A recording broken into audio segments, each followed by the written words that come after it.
Today in the shop I'm experimenting with making sanding blocks from a thermoplastic called Kydex.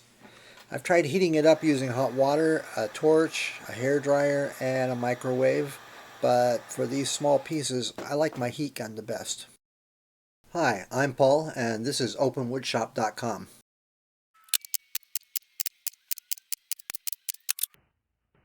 I want to try shaping sanding blocks for the ribs on this cigar box ukulele that I'm making.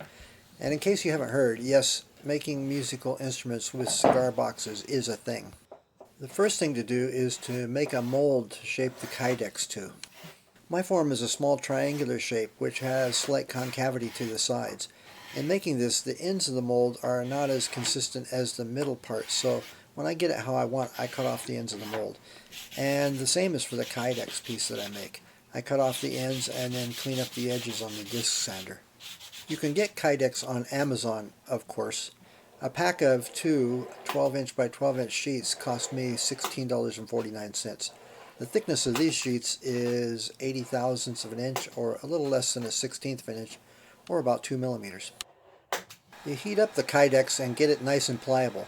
When I experimented with the torch, I got it very hot to the point of melting the edges slightly, but it still worked okay. It didn't explode into flames anyway.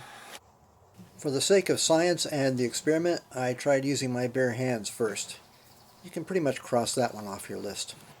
If there are any problems or you can't get it shaped in time, you can reheat the plastic and try molding again until you get it right. Kydex has some memory, so it will try to go back to its original flat shape.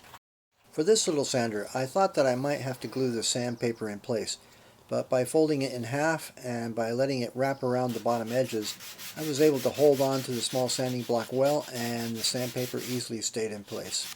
And that's about all there is to it. I think with a little more experimentation I can get better shapes, but on my first try I learned how to manipulate the material a bit, and I think there is a place in my shop for it. If you have experience with Kydex or any ideas, please share them in the comments. And by subscribing and liking this page, you can follow along when new videos are posted, as well as helping to put this page in a place where others can find it easier in the YouTube universe. And of course, feel free to visit my websites, which I maintain as I'm able. And thanks.